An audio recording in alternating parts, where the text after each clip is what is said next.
and good day everyone. So today we go to 7.6, interference of transmitted light through the double slit. Alright, through the double slit. Okay, first one we have a monochromatic light. Monochromatic light is a light that has a single wavelength. Okay, single wavelength is placed behind a narrow slit S0, which acts as a point source. Okay. And then a cylindrical wave fronts spread out from S0 and reach S1 and S2 in phase. Okay, kenapa? Because both slits are equal distance from S0. The wave emerge from slit S1 and S2, therefore also in phase. Okay, so S1 and S2 we call the coherent source.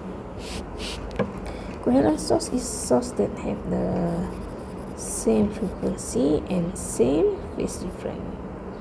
Same phase difference. Okay, same frequency and same phase difference. Okay, so then the wave spread out behind each slit. So kita akan nampak the wave interfere or superpose. Okay, superpose in the region where they are overlap, resulting in a pattern of bright and dark bands behind the screen. So kita akan nampak kita punya screen, kita akan nampak bright, which is the constructive interference, and dark, which is destructive interference.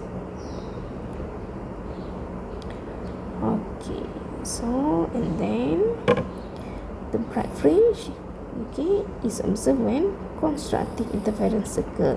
Intensity is maximum. Okay, the center is always the bright.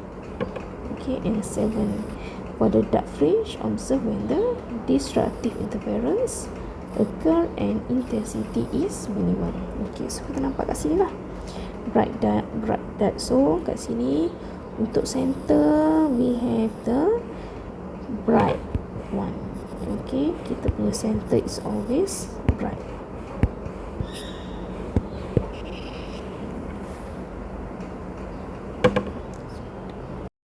This one is a distance of m bright fringe from the central bright. Okay, so this is the formula we have. Ym is equal to m lambda d over d. Okay, macam mana dapat tu sebenarnya macam ni? Okay, kita tengok. Kat sini kita ada single slit, and then we have a double slit, and then we have a screen here. The distance between the double slit and the screen is d. The distance between the two slits we call the small d. This is the monochromatic light. This is the monochromatic light. So then we have a wave. Okay, from slit S1. This one is from slit S2. Alright. So then kat slit ni we have a wave. Okay, 1 lambda, 2, 3, we have 4. So S1 is 4 lambda. Okay, we look at S2. S2 is 1, 2, 3, 4, 5. Okay, so S2 is 5 lambda. Okay, so kita tengok dekat hujung. Okay, dekat hujung ni menunjukkan dia adalah constructive interference. Constructive interference meaning bright. Okay, bright. Okay, so saya akan derive. Okay, I will make a derivation here. Okay, so tengok sini. So then dekat sini you have okay, kita buat macam ni. Okay, so then here you have a theta here. Okay, this is the central bright, so this is we call the Ym. Okay, Ym is the distance from the central bright to the m bright. Okay, m bright. Okay, so kita dapat theta kat situ kan. So theta tu adalah apa dia? Kita ada tangent theta equal to Ym over dengan apa? over dengan kita punya over dengan ni D. D over dengan D. And then kita ada satu lagi which we has kita dekat sini. Ini kita panggil dia sebagai delta L. Delta L kita tahu is lambda. 5 lambda atau 4 lambda kan? So dapat lambda saja. So sin theta here is ni angle sin theta is delta L over D. So dekat sini we can say that theta is very small, very small. So kita akan anggap tangent theta sama dengan sin theta. So we have ym over d is equal to delta L over d, di mana delta L dekat sini is our m lambda. M tu adalah 1, 2, 3, 4, 5 macam tu.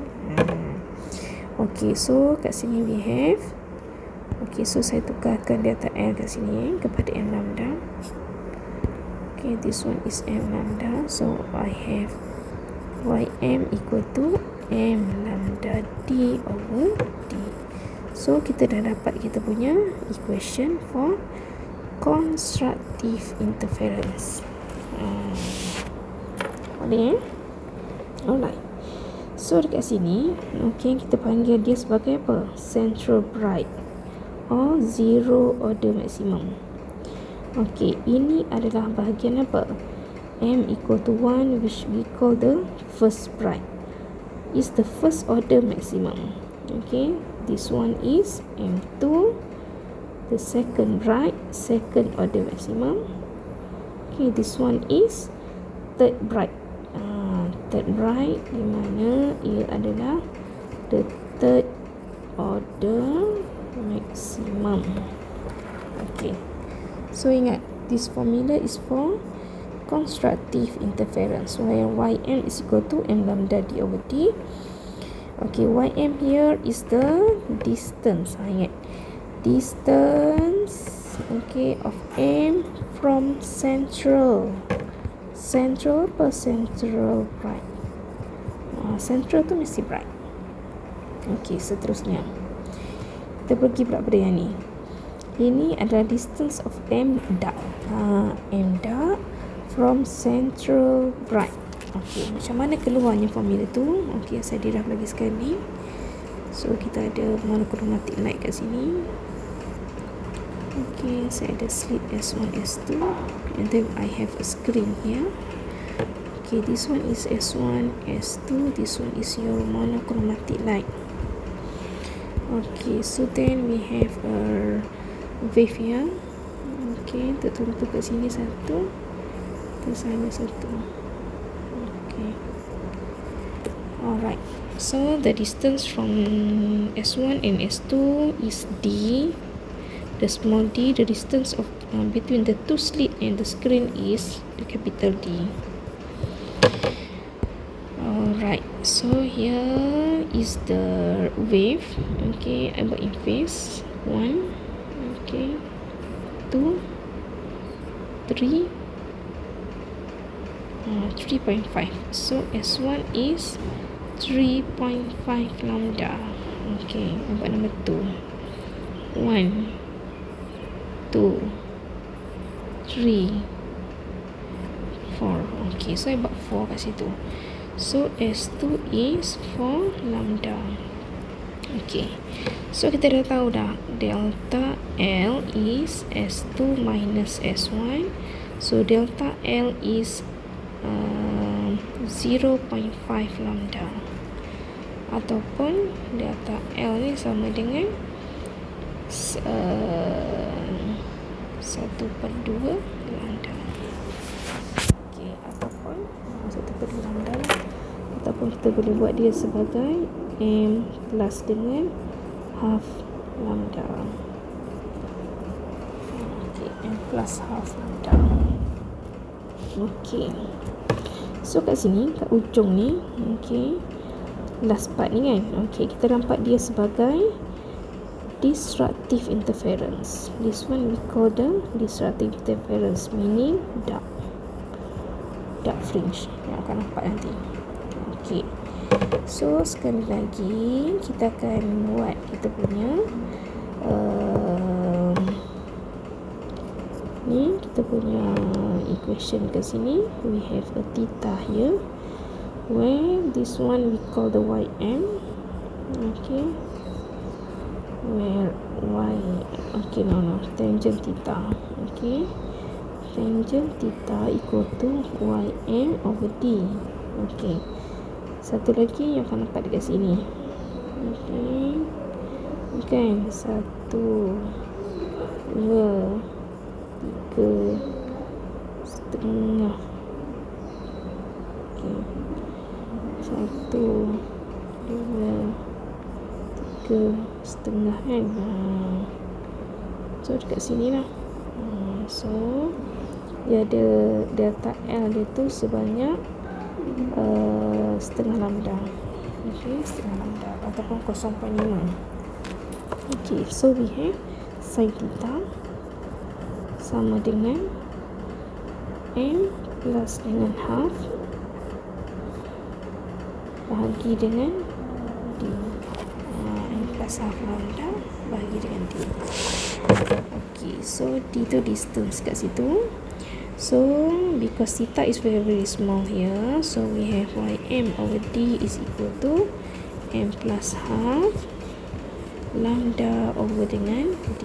So then we have here ym is equal to m plus half lambda d over d. So this is the equation for disruptive interference. Disruptive interference is for dark fringe. Okay, it's for dark fringe. Di mana kat sini kita akan nampak dia, first dark is the zero order minimum, second dark is first order minimum, and third dark is the second order minimum. Okay, so then we go to the effect of changing lambda d or d on the diffraction pattern. Okay, kita nampak dekat sini, for the equation we have delta y is equal to lambda this d is the distance. Okay, distance from two slit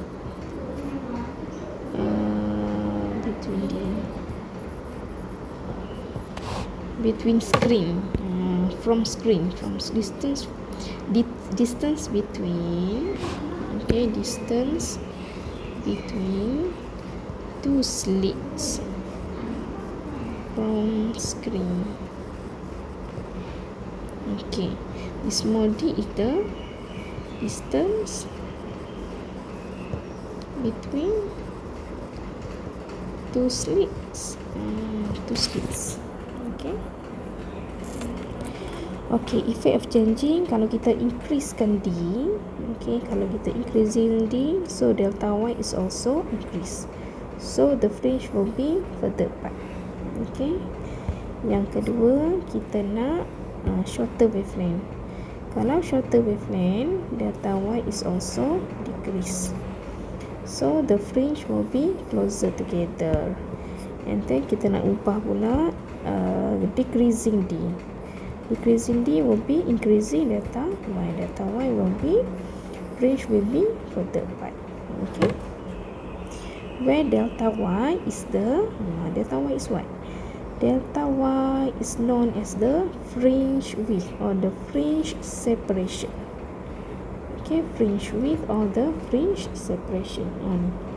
Ini adalah fringe width or the fringe separation. Okay, kita tengok soalan satu. If a wave from one slit of a young rubber slit set up arrive at a certain point on the screen is one wavelength behind the wave from the other slit. What is observed at that point? Okey, apa dia masuk dia ni? Sebenarnya macam ni.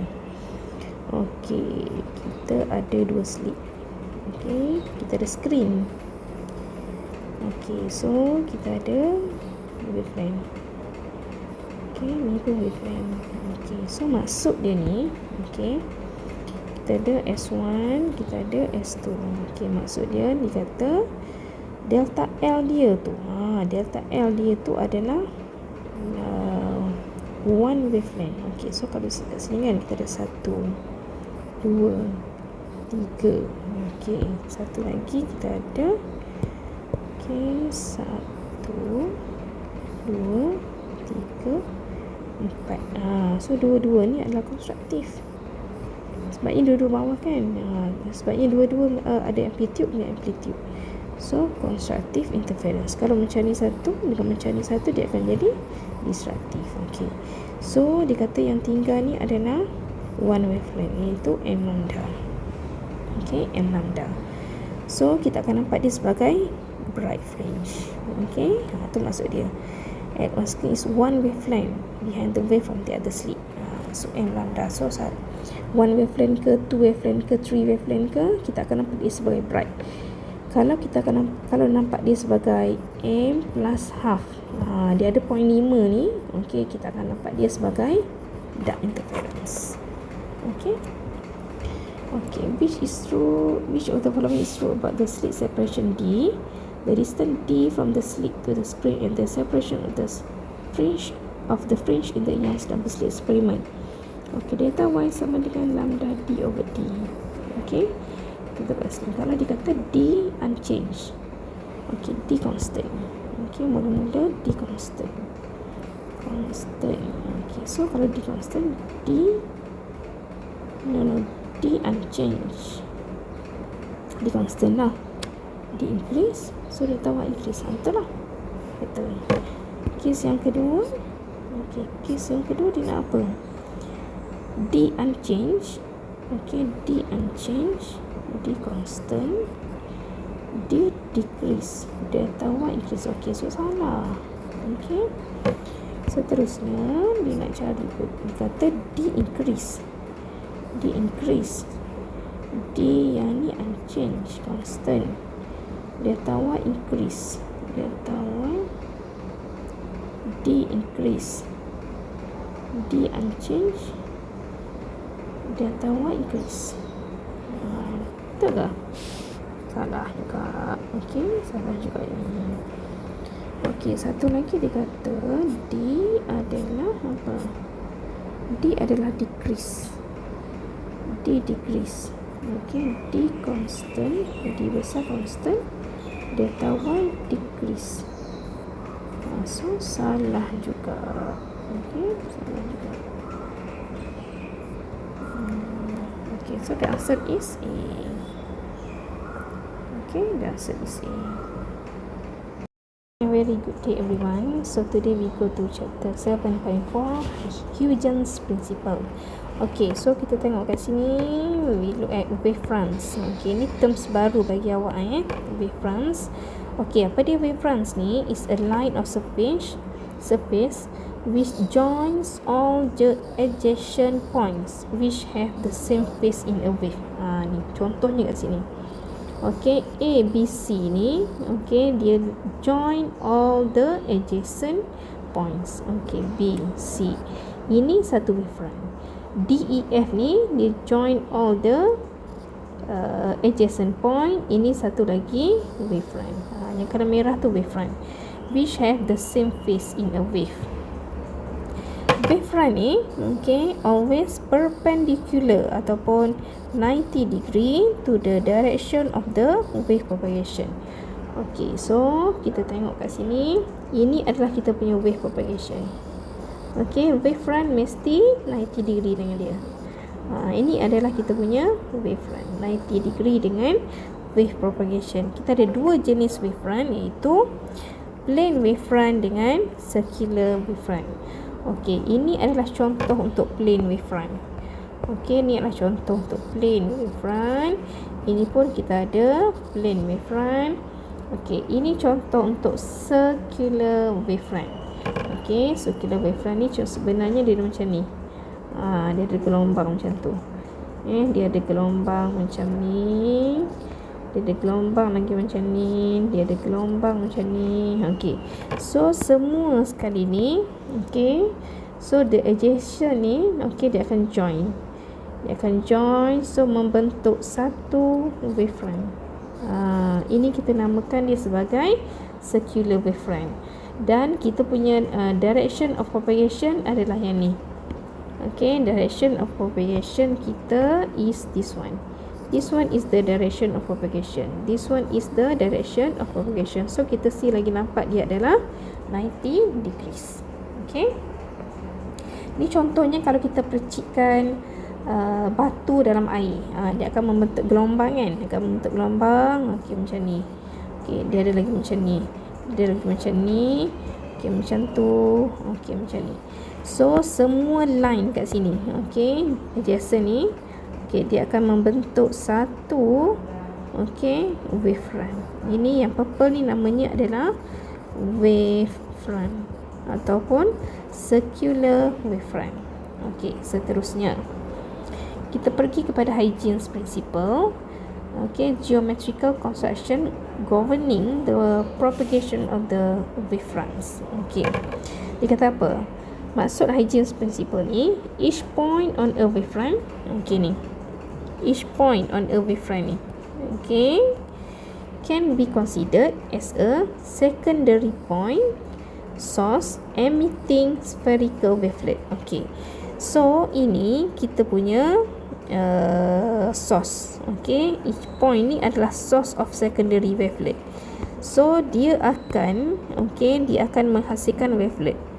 Okey, so ini adalah satu wavelet yang dihasilkan oleh P. Okey, ini adalah second wavelet yang dihasilkan oleh P2 ni. Okey, ini adalah wavelet lagi yang dihasilkan oleh P yang ketiga, dan ini adalah wavelet lagi yang dihasilkan oleh P yang keempat. So kat sini kita ada line joining all the adjacent wavelet ni, okay, adalah kita namakan dia sebagai wavefront ataupun a new wavefront. Okay, a new wavefront. After time t, the new position of the wavefront will be the surface that it tangent to all these secondary wavelet. So ini adalah maksud untuk new wavefront. Okay, new wavefront, tangent to all the wavelets.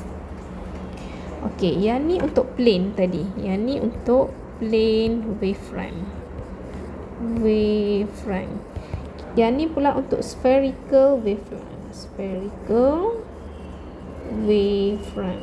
Okay, tu untuk spherical wavefront ni kita tahu lagi, each point on a wavefront act as a secondary point. Okay, so ni 1 titik, 2 titik, 3 titik, 4 titik di atas kita punya all wavefront ni, dia akan membentuk wavelet. Ni P1 ni membentuk wavelet yang pertama. Okay, wavelet. So P2 ni membentuk wavelet yang kedua, P3 membentuk wavelet yang ketiga, dan P4 membentuk wavelet yang keempat. So then, okay, after time t, dia kata the new position of the wavefront will be the surface that is tangent to all the secondary wavelet. Okay, so kita pun tangent to all the secondary wavelet ni. Okay, kita namakan dia sebagai new wavefront. Okay, kita namakan dia sebagai new wavefront. So the construction of the new wavefront for the circular wave is produced. Okay. Alright, so kat sini adalah contoh lagi wavelet source point. Ini adalah all wavefront. Okay, all wavefront ni, each of this point is the source of the spherical wavelet. Yang tadi tu P1, P2, P3, P4, P5.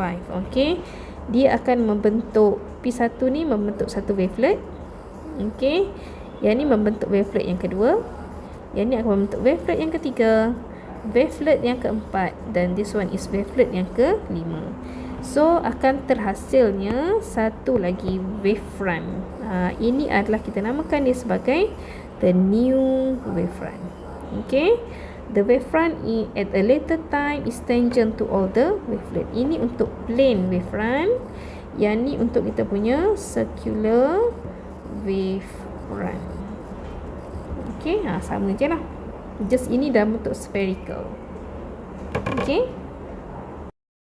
Okay, next is Huygens principle. Apa benda Huygens principle ni?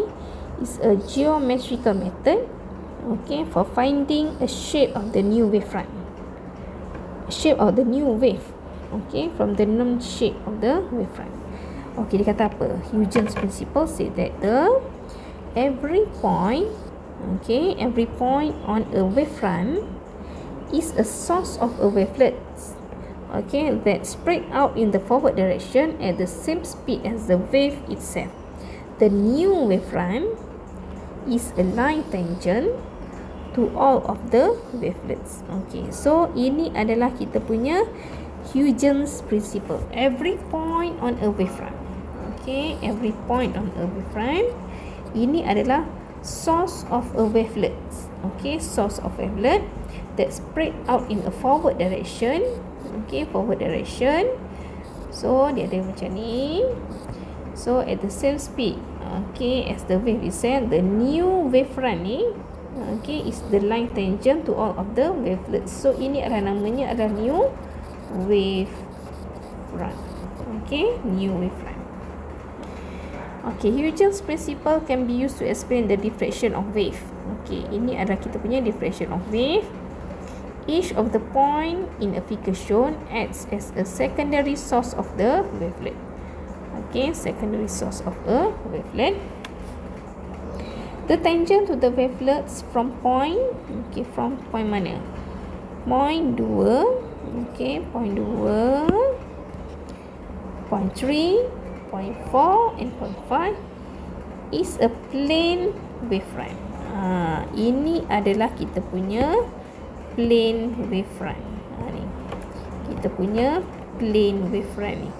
Okay, but okay, at the edge, at edge tu adalah apa dia? Edge tu adalah kita punya bucu. Okay, bucu ni yang kita ada 1 dengan 6 ni dikata the spherical wavelet. Ini adalah kita ada, ni kan untuk nombor 2, ini untuk nombor 3, ini untuk nombor 4, ini untuk nombor 5. Tapi yang ni kita ada spherical. Spherical nombor 1 dengan nombor 6 pun kita ada spherical wavelet going around the edge of the slit into region it would not otherwise reach. Sebab dia kat bucu kan, so dia akan jadi spherical dekat ujung ni. Spherical pada bahagian hujung itu pada kita punya points number 1 dengan number 6. Okay, so dia akan jadi curved shape of the wavelets near the edge, and then a new wavefront bends or diffracts around the edge. Ni kita akan apply to all kinds of the wave. Okay, seterusnya kita ada Huygens principle is consistent with diffraction. Okay, kita tengok diffraction is most obvious when gap is approximately the same size as the wavelength of the wave. Okay, so sekarang ni bila kita punya gap ni besar kat sini kan. Okay, bila kita punya gap besar, diffraction kita akan nampak macam ni. This one is our diffraction pattern untuk gap A. For the gap B, this is our diffraction pattern. Okay, this one. Untuk gap yang C, untuk lubang yang kecil ni, kita akan nampak diffraction pattern dia as a spherical. So dikata diffraction is most obvious when the gap is approximately the same size as the wavelength. Same size the wavelength ni macam mana? So ni wavelength kita. So kalau gap ni sama dengan nilai wavelength, so kita akan nampak kita punya diffraction obviously. Kita akan nampak dia sangat clear.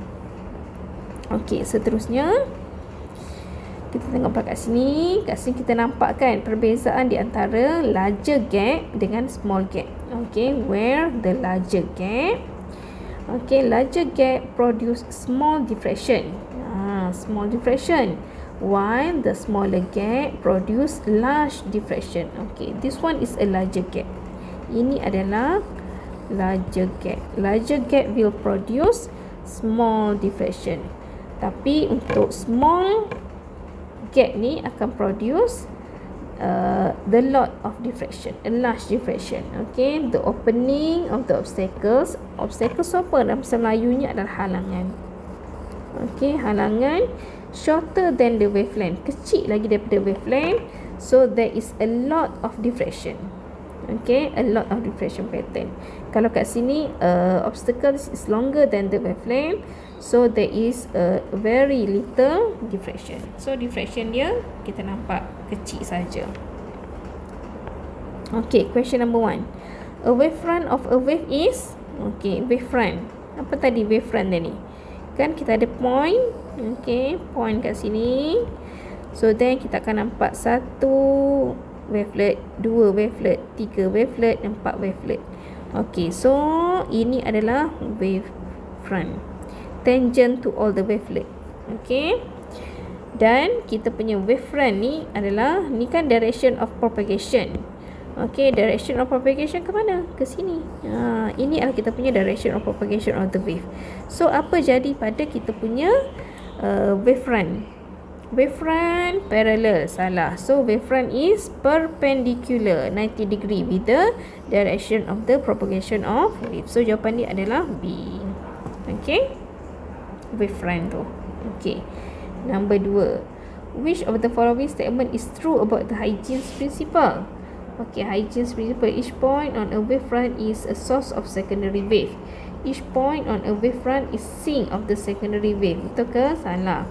No point on a wavefront. Salah. Salah. So jawapan dia adalah A yang betul. Okay, Huygens principle dia kata apa?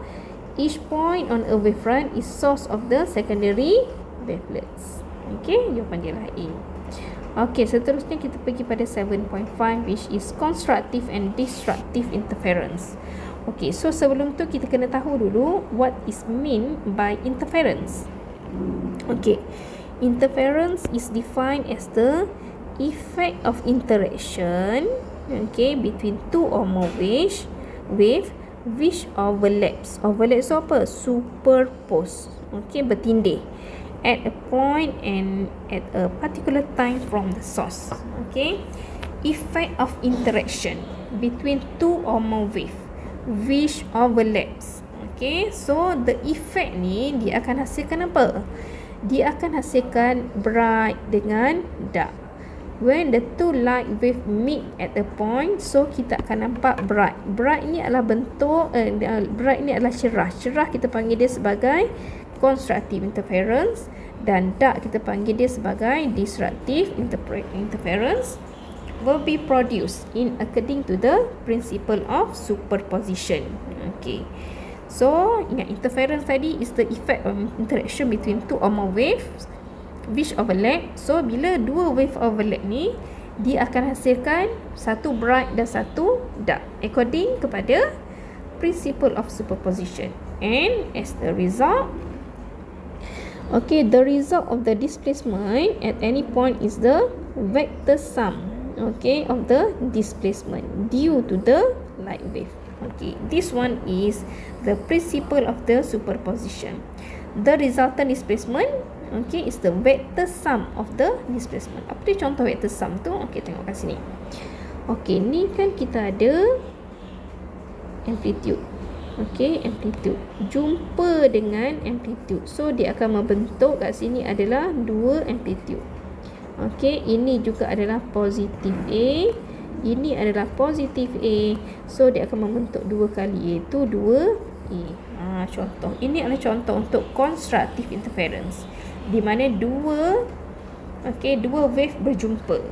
Kalau destructive interference pula, okay, destructive interference kita nampak dia sebagai apa? Pada masa ni negatif, yang ni negatif A, yang ni positif A. So kita akan nampak dia tak ada. Okay, zero. Positif dan negatif zero kan? So itu adalah maksud destructive interference. Ini menunjukkan, dalam bahasa Melayunya menunjukkan gelap. Okay, gelap. Yang ni konstruktif ni adalah yang ni dark. Yang ni adalah bright. Okey, yang tu adalah bright. Okey. Tengok pula what is mean by coherence. Tadi kita tengok interference kan? Ni kita tengok coherence pula. Apa benda coherence source ni? Coherence means the source must have the same wavelength or frequency. Okay, lambda same. Lambda same, frequency same. Okay, and the source must have a constant phase difference. Okay, constant phase difference. Delta. Okay, between them. Okay, ni contohnya kita punya incoherent wave. Dia tak sama ni. Dekat mana dia mula pun tak tahu ni. Okay, tapi kat sini kalau perasan, ini adalah coherent wave. Ini adalah stable in a time and space. So kalau dia start dengan crest, okay, crest. Okay, so terus. So nampak kat sini. Okay, ni sama lambda dia. Okay, ni pun sama. Ni pun sama ini maksudnya, ini adalah maksudnya coherent wave. Coherent wave tu is the source must have the same lambda, same frequency and constant phase difference. Okay, so this is the types of the coherent source. Ada dua jenis, iaitu in phase dengan anti phase. Kalau in phase, okay, the source starts with crest or trough. Okay, dia start dengan sama ni. Ini adalah crest. Okay, dia start dua-dua sama. Itu maksudnya in phase. Kalau anti-phase, S1 start dengan crest, S2 start dengan trough. So ini akan jadi anti-phase. Okay, bentuk dia macam tu. Bentuk dia macam wave tu yang macam tu. Okay, as starting point, S1 and S2 has phase difference of phi. Okay, phi ni sama juga dengan lambda over 2. Okay, ni ini adalah satu lambda. So separuh ini adalah lambda over 2. Okay, separuh tu adalah lambda over 2. Okay, this one is the conditions for the interference of light. We have 4 conditions for the interference of light. Okay, first, the source must be coherent.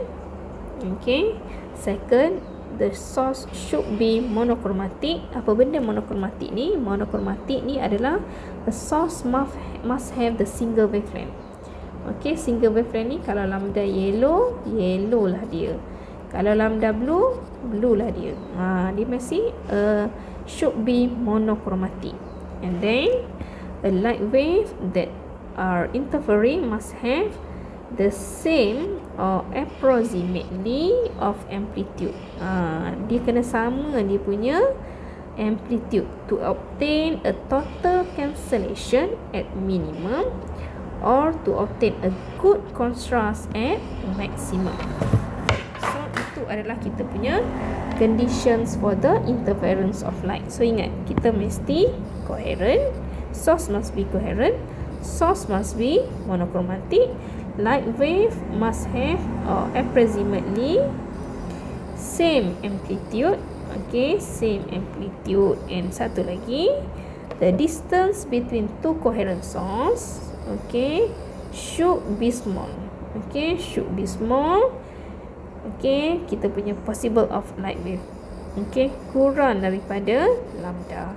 Itulah kita punya distance between the coherent source. So kita ada 4 conditions for the interference of light.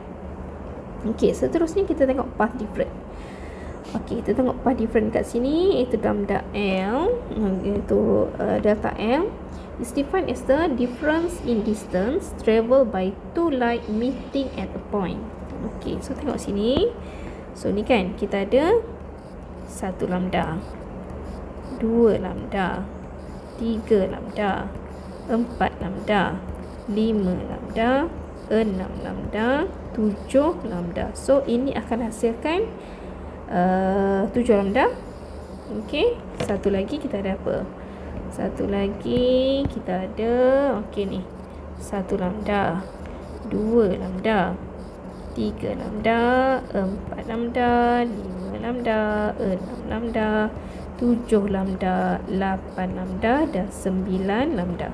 Okey, so dua-dua ni adalah menghasilkan constructive interference. Okey, ini menghasilkan constructive interference. Sebabnya dia sama dua-dua kat bawah tu. Okey, kita tengok pula dia punya path different. Okey, so ini adalah R2 dia adalah 9 lambda. Ini 7 lambda. So ini nak dapatkan 7 lambda, ini pun kena 7 lambda. So beza dekat sini adalah 9 tolak 2, jadinya 2 lambda. Kita punya delta L adalah 2 lambda. Okey. Okay, so ingat, path difference is defined as the difference in distance traveled by two light wave meeting at point. Okay, it has a direct equivalence to a phase difference. Okay, path difference correspond to the phase difference. The path difference decide whether, okay, path difference ni kita nak tahu sama ada kita punya light wave tu adalah constructive ataupun destructive when they arrive at the point. So kalau macam bentuk macam ni, okay, dua-duanya menunjukkan dia adalah overlap pada amplitude. Okay, so itu menunjukkan constructive interference ataupun bright. Okay, so tengok sini. Okay, conditions for the constructive and destructive interference. Okay, so S1 and S2 are two coherent source. Okay, so dua-dua ni start dengan crest. Okay, crest ni. Okay, so bila sampai dekat sini, okay, bila sampai kat bahagian hujung ni kan, okey, bahagian hujung ni, ini menunjukkan dia adalah apa dia? Constructive interference. Sebabnya ni lambda ni, okey, satu lambda yang biru dengan lambda yang hijau ni, dia akan membentuk satu constructive interference. Okey, yang tinggi. Ni adalah amplitude, ini juga adalah amplitude. So akan dihasilkan dua amplitude. Itu menunjukkan constructive interference. Satu lagi, okey, macam ni. Dua-dua ni menunjukkan daripada bawah crest. Okay, so kita nak tengoknya kat ujung ni, when travel point C ni. So satu dia apa, di bahagian atas. Okay, ni yang hijau ni pada bahagian atas, and then yang satu lagi pada bahagian bawah. Okay, so tu menunjukkan disruptive interference. Okay, disruptive interference, so dia akan cancel. Okay, itu menunjukkan disruptive interference. Di mana dekat sini? Okey, kita ada 1 lambda, 2 lambda, 3 lambda kan. Okey, 4 lambda, 5 lambda, 6 lambda, 7 lambda. Okey, 7 lambda kat situ contoh. 7.25. Okeylah, kita buat 7 lah senang. Okey, 7.25. 7 saya buat 7 je kat situ. Okey, yang ni kita ada 1, 2, 3, 4, 5, 6, 7, 8, 9. 9,5. Ni 9.5 lambda, yang ni 7 lambda. So 9.5 tolak 7 jadi berapa? So dapatlah 2.5 lambda. 9.5 tolak 7 kan? Kita dapat 2.5 lambda. Si lagi dapat 2.5. Yang penting kita nak tengok berapa dia punya delta L dia. Okey, dia ada 0.5. 0.5 tu membawa masuk apa dia? Ni. Membawa masuk ni. Kita punya path difference kita tu adalah delta L sama dengan M plus dengan half lambda. Ini untuk case disruptive interference. Okey, disruptive interference sebab dia ada 0.5. Okey, 1/2 tu adalah 0.5. Okey, so itu adalah kita punya delta L dia. Kalau 0.5 mesti disruptive. Okey, kalau konstruktif pula, okey, kalau konstruktif ini kita ada 2 tadi kan, integer biasa. So delta L sama dengan M lambda untuk konstruktif interference. Okey, untuk konstruktif interference. But not all sources are always in phase. Okay, S1, S2 were two current source and start out of phase. Okay, so sekiranya case yang macam ni, the initial difference between two current source need to be taken into consideration. Okay, so kalau case yang out of phase macam ni, okay, so kita akan anggapkan kita punya delta S sama dengan M plus half lambda. Ni adalah yang case out of phase sahaja. Okey, tapi dalam kita punya case, okey, dalam kita punya case kita gunakan untuk in phase kita ada delta L sama dengan M lambda. Okey, kalau disruptive interference, okey, kita gunakan delta N sama dengan M plus half lambda. Kalau antiphase, untuk kes yang macam ni, dia akan jadi terbalik pula. Okey, dalam soalan akan diberi sama ada in phase ataupun antiphase. Kalau kes antiphase, delta L dia akan jadi M plus half lambda. Yang ni akan jadi delta L sama dengan M lambda. Okey, jap. Kita tengok pasal antiphase sekejap. Okey, pasal antiphase. Sebabnya dekat sini dia dah tak sama. Okey, so inilah 1, ini 2. So ni pun sama. Okey. So nanti kita akan nampak dia punya apa? Dia akan nampak kita punya yang last kali nanti akan nampak kita sama ada konstruktif ataupun macam mana kita nak tahu konstruktif ataupun disruptif? Kita tengok yang travel hujung nanti. Kalau hujung tu dia akan jadi macam ni, ini adalah case disruptive interference. Kalau hujung tu dua-duanya macam ni, dua-duanya adalah pada nilai konstruktif, so ini akan jadi bright, iaitu constructive interference. Tapi yang basicnya kita punya light rays ataupun kita punya wave mesti biasanya dalam in phase. Source 1 dengan source 2 ni adalah in phase. Okay. Kadang-kadang saja dia akan bagi soalan untuk antiphase. Kalau antiphase dia terbalikkan saja. Okay. Okay, question number 1. Okay, two sources of monochromatic light are said to be coherent if the light source produced by them has the same same apa dia? Ni the two source of monochromatic light, okay, coherent if the light wave produced them has the same, okay, amplitude kena ada, tapi betul, tapi tak complete kat situ. Okay, complete kat situ. Okay, frequency and constant phase different. Okey, betul. Amplitude and the same wavelength. Okey, kita tengok. The two source of monochromatic light are said to be coherent if the light wave produced has the same frequency and the constant phase different. Kita tengok kat atas tadi. Mana tadi? Monochromatic kan? Okey, monochromatic coherent. Okey, same frequency. Okey, same in phase. Okay, in constant phase difference. Ingat, coherent tu apa maksud dia? Same frequency and constant phase difference. Same frequency. Mana tadi? Amplitude salah ni. Same frequency and constant phase difference. Jawapan dia adalah D. Okay. Okay, nombor 2. Dia kata extra distance travel by one of the wave compared to the other is called semestinya part different, iaitu kita punya delta L. Okey, kita punya delta L. Okey, nanti 7.6 kita akan sambung lagi. Okey, so terima kasih semua. Assalamualaikum. 1.7, which is interference of reflected light in thin film. Tadi kita ada double slit. Okey, interference ni divide by 2 untuk kita punya syllabus ni. Satu untuk double slit, satu lagi untuk thin film. Okay, kita tengok thin film. Thin film is a thin layer of material that has a different index of refraction than its surrounding. Okay, kita ada refraction index untuk air 1.0, untuk soap 1.3, ataupun water pun 1.3, dan untuk air 1.0. Okay, so tengok kat sini, the light reflected from upper and lower surface. Okay, from upper and lower surface of a thin film comes together in I at P and undergoes interference. Thin film interference is responsible for all the colors that appears in the soap bubble and oil slicks. Contoh kan kita pernah tengok dia ada macam apa ni, soap bubble, kita nampak dia warna-warni kan. Itu adalah disebabkan oleh interference. Okay, disebabkan oleh overlap between two or more waves, okay, that will produce the constructive interference and disruptive interference.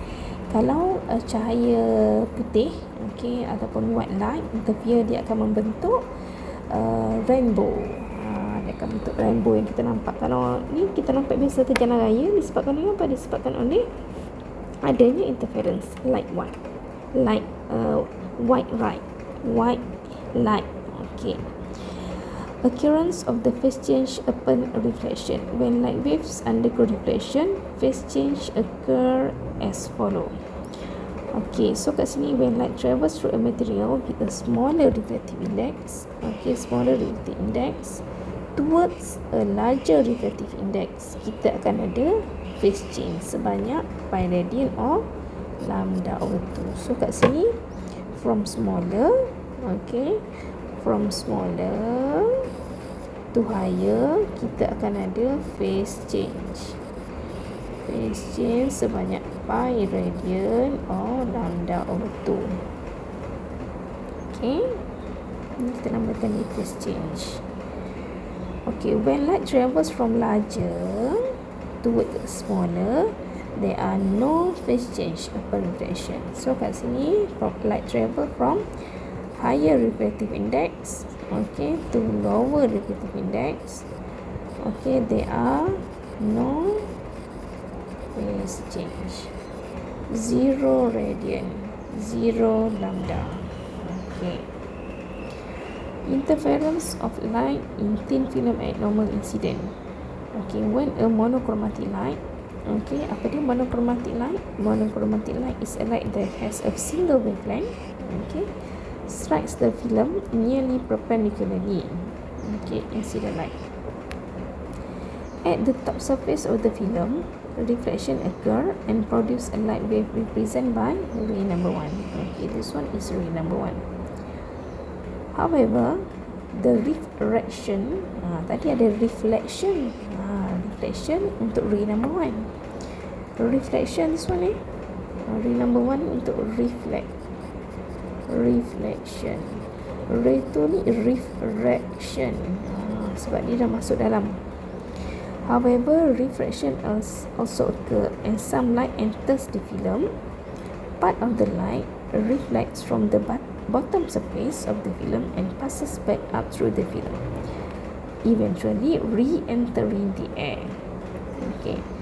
Thus a second light wave, which is represented by ray 2, is also exists. So kat sini this one ray number 1. This one kat sini less denser medium. So dia akan pantang garis bawah. Ini kita namakan dia sebagai ray number 2. So the refractive index is different now. Kita ada Na 1.0, kita ada N gasoline 1.4, and kita ada N bottle 1.33. Kita tengok sini. Moreover, the wave 2 having transverse in film twice has traveled further than ray number 1. Because of the extra distance, there can be interference between the two waves. If constructive interference occur, an observer whose eye detects the superposition of wave 1 and wave 2 would uniformly bright film. If destructive interference occur, an observer will see a uniformly dark film.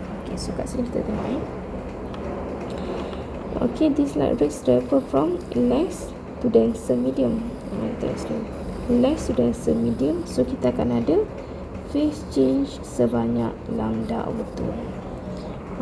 Ni untuk ray number 1, less to denser medium. So tengok sini. So ni pula daripada denser to less dense medium. From denser to less dense medium, so no phase change, sebab from denser to less dense medium. So dua-dua ni, satu ada phase change, satu tak ada phase change, kita namakan dia sebagai anti-phase coherent source. Anti-phase coherent source.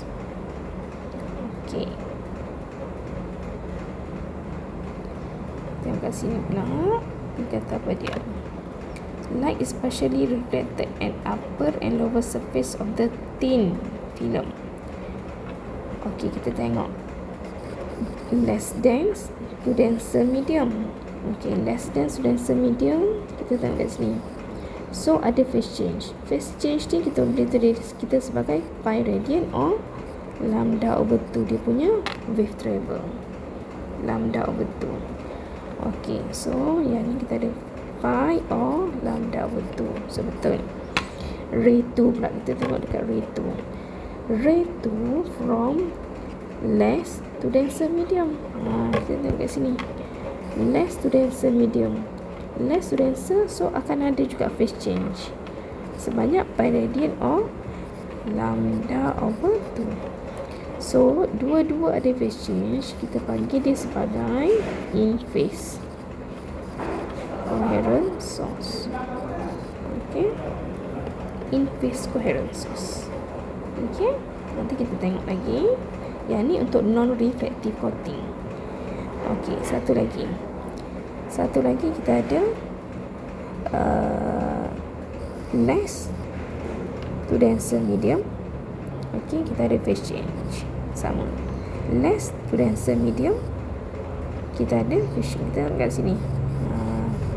Less to denser. So, dua-dua ada phase change. Kita panggil dia sebagai in phase coherent source. Okay, in phase coherent source. Point D very close to B. BC and CD becomes BC. Okay, BC and CD become straight line. Thus, ray 2 travels approximately 2 nt. 2 nt tu macam mana? 2 kali T. Okay, 2 nt, 2 kan. Okay, so satu ke sini nt, satu ke sini lagi nt. So that's why kita dapat 2 nt. Dia punya travelling of the wave dia tu.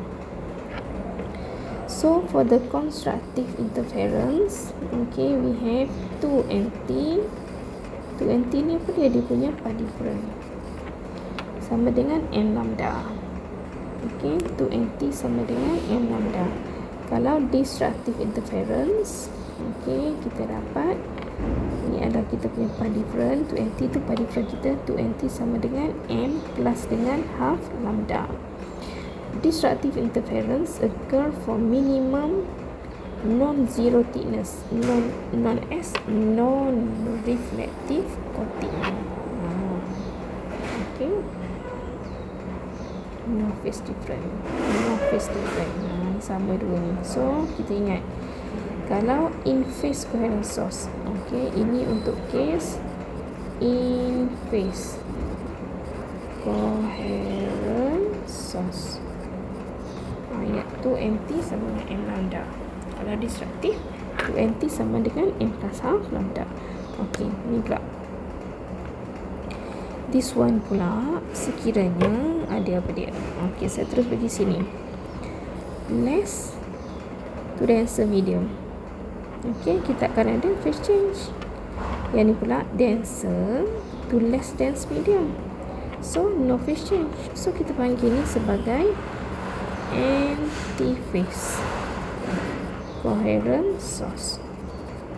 Okay, kita panggil dia sebagai anti-phase coherent source. Okay, anti-phase coherent source. Okay, so then untuk anti-phase coherent source ni, kalau constructive interference, okay, kita ada ni, terbalik akhirnya 2 nt sama dengan m plus half lambda. Kalau destructive interference, kita ada 2 nt sama dengan m lambda. So for the constructive interference occur for minimum zero thickness, thus is known as reflective coating. So kalau nama dia in phase coherent source, kita panggil dia sebagai non-reflective coating. Okay, non-reflective coating. Kalau nama dia adalah anti-phase coherent source, kita panggil dia sebagai reflective coating. Itu nama dia. Okay, kita tengok kat sini. Okay, tengok kat sini yang A ni. Jangan tengok jawapan lagi. Okay, denser to less dense medium. Ada question tak? ada phase change sebanyak pi radian ataupun lambda over 2. Denser to less dense medium, ada phase change ke tak? Silap. Okay. Denser, okay, to less dense medium, ada phase change ke tak? Tak ada, 0 radian. Denser to less dense, ada phase change ke tak? Tak ada, so 0 radian. Namanya adalah, so ini adalah in phase coherent source. So ini adalah namanya non-reflective coating. Okay, non-reflective coating. Okay, so betul, no phase change. Okay, kita tengok nombor 2. Jangan tengok lagi jawapan. Okay, tengok nombor 2. Denser, okay, to less dense medium. Denser to less dense medium, ada phase change tak? No phase change. Then less dense to denser medium, adalah phase change sebanyak pi radian. Okay, so ni kita namakan dia sebagai reflective coating. Reflective coating ni adalah anti-phase coherent source. Okay, so betul tak? No phase change 1, phase change 1, betul. Okay, yang ni pula, daripada less to denser medium, semestinya adalah phase change. Ni pun less kepada denser medium, ada phase change sebanyak pi radian. So ni namanya adalah in phase coherent source. In phase coherent source ni adalah kita punya non-reflective coating. Okay, so betul. Okay, tak ada masalah. Okay, this is the thin film summary. Okay, so keywords. Okay, dia ada keywords dia. Kalau dia kata strongly reflected, appears clearly, seen, being observed, bright. So ini adalah constructive. Ini adalah constructive, ingat ni, constructive interference. Tapi kalau dikata non-reflective, bukan coating tu, non-reflective, maksudnya dia tak reflect. Okay, dikata dia ada missing, unseen, no light, dark. So itu adalah menunjukkan dia adalah destructive. Okay, ni non-reflective, yang ni strongly reflected. Non-reflective maksudnya dia tak reflect, dia tak reflect. Okay, tengok balik apa dia reflect tu. Okay, so kat sini contoh ni, kat sini dia ada apa dia, equation untuk anti-phase coherent source ni adalah kita punya reflective coating.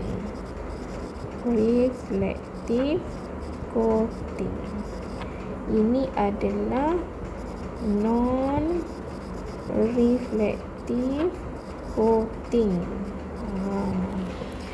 Kalau kita ada reflective coating, okay, kita ada non-reflective coating ni adalah in phase coherent source, adalah in phase coherent source. Kita ada constructive, kita adalah 2nt sama dengan n lambda. Destructive kita adalah 2nt sama dengan n plus alpha lambda. Kalau reflective coating ataupun anti-phase coherent source, kita ada dia terbalik. Constructive pula yang akan jadi 2nt sama dengan n plus alpha lambda. Destructive akan jadi 2nt sama dengan n lambda. Okay, so ingat yang ni, dalam formula diberi tapi dia tak bagi tahu reflective coating ataupun non-reflective coating. Okay, ni important application for the thin films. Okay, non-reflective coating. Non-reflective coating ni adalah in phase coherent source. Maksudnya dua-dua tu ada phase change ataupun dua-dua tak ada phase change. Okay. An anti-reflective or non-reflective coating is a type of optical coating applied to the surface to reduce reflection, okay, and increase transmission of light. Okay, so ini adalah contoh-contoh dia. Okay, solar panel dengan glass thin glass tinted tu. Okay, non-reflective coating allow more lights into spectacles. The eye receive more light. Another effect that another observer can see the wearer's eyes better because less reflected light from the spectacles. Kita tengok kat kawan-kawan kita yang pakai spek, dia nampak yang ni. Okay, untuk non-reflective coating.